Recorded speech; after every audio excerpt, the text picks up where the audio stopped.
Welcome back. We'll pick up right where we left off in regards to peer-on-peer safeguarding. Peer-on-peer abuse should never be tolerated or minimized as banter or part of growing up. You may have heard phrases like, boys will be boys, or, oh, that student's just going through puberty right now, or, oh, those girls, they're just in a mean girl phase. No, we expect boys to be respectful, girls to be respectful. Everybody in our school is held to the same high expectations. We don't ever excuse peer-on-peer abuse for any of the reasons stated, like gender, age. It doesn't dictate our expectations for how students treat each other. Remember, behavior is information. Oftentimes, peer-on-peer abuse is a result of students trying to tell us something, so make sure you're listening. The Children and Young Persons Act, the CYPA of Singapore, was first enacted in 1949 and last amended in 2011 to provide for the welfare, care, protection, and rehabilitation of children under 16. Recently, an amended law includes the youth court's jurisdiction to hear cases involving offenders below 18 compared to 16 currently. You'll never guess this. What's the age of criminal responsibility in Singapore? This means, what age can you be held accountable for your actions? What do you think? 15? 18? 13? No, actually it's 10. And most recently, it used to be 7. Transitioning on to photos of CIS students. They should not be stored on your personal devices for any reason. If you take a picture for school use to share with marketing or to document an injury, please pass this on to your contact person so it can be stored on a school server. If you take a photo, it goes on the school server. Then delete it on your device. Don't keep student pictures on your phone. We want to make sure you're keeping your phone locked as well. Oftentimes as adults, we may leave our phone here and there where we're in the middle of supporting students, but that's not a good practice. Make sure you keep your phone on you and keep your phone locked. An anecdotal story that helps illuminate why this is so important. Earlier last year at a child protection training, an FBI agent told us a story about a student who took a picture of their own genitalia on a teacher's phone. That student then reported that the teacher had images of him on the phone because the student was upset with the teacher. After much investigation, the truth finally came out. This is why it's good practice to keep your phone on you and locked. Our facilities. Washrooms are designated as being either for adult use or student use throughout the school. Adults are not permitted to use unless designated otherwise by administration, which is the case at TK if you're working at that campus. In areas where they are designated as adult or child only, it doesn't mean we don't supervise the restrooms. Remember, peer-on-peer abuse is the most common form of abuse, and that happens in washrooms and change rooms. Finally, let's transition to disclosure and allegations. Think about what are some of the reasons a person might not report an instance of abuse. You may be thinking shame, fear, lack of understanding, no trusted adult. You may have a few more right now you're thinking about. Why would a student not report?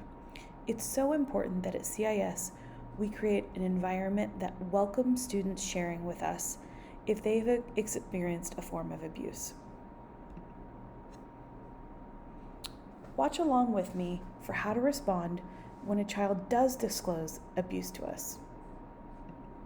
It's never easy when a young person discloses abuse. There are probably 1,000 things going through your head, from trying to remember your organization's safeguarding procedure to asking the right questions, should you be asking questions at all.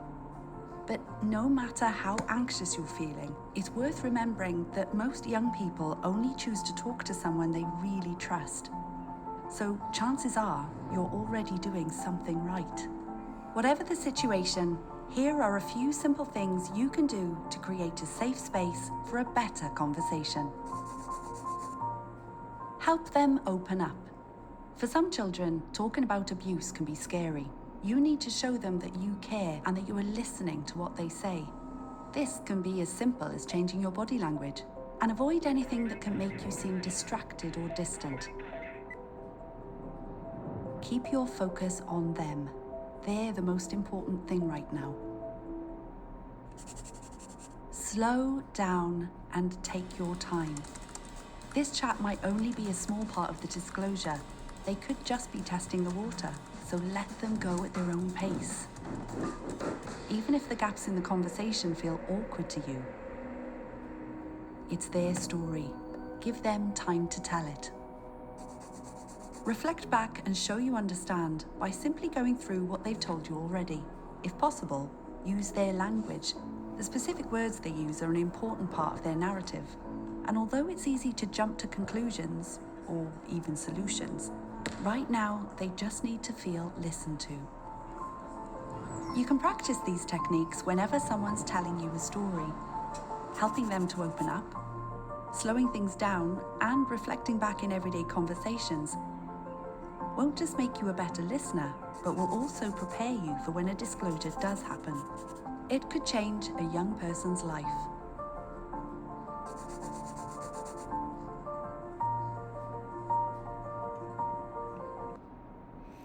Remember, open up, share, and reflect back. It's never easy when a young... Your job is to listen, not investigate when a student does approach you to disclose something. A student should never be given the impression that they're creating a problem or be made to feel ashamed. Also, don't promise confidentiality, as it's very likely that the information will have to be shared with others. Avoid leading questions. You're going to listen carefully, pass no judgment. And again, try not to ask those yes or no questions. The more open-ended, the better. As you listen, try to create a written record of the student's account. But don't allow this to get in the way of supporting the young person and listening. The report and the writing can wait if they need to. If a child tries to show you an image, do not view or forward an illegal image of a child. Collect the device and turn it in to your contact person. And this is the most important piece. No matter what, inform the child protection officer ASAP and within 24 hours. If your contact is Wendy or Tom, make sure they are the first person you get in touch with if an incident of child abuse is disclosed to you. They will then follow up with the CIS school protection officers. And finally, reporting and documentation. We're committed to creating a climate of trust and openness. Our professional obligation is to report. Our disclosures will be treated with confidentiality. You're not expected to prove an allegation, but we will expect you to put your concerns in writing. CIS will not collude to protect an adult or our organization. We will always put the student's best interest first. And finally, your first point of contact for your role, for us specifically, is going to be Wendy or Tom. Again, if there is a disclosure, go to them directly and they will tell you the next steps to follow in terms of reports and writing and follow-up.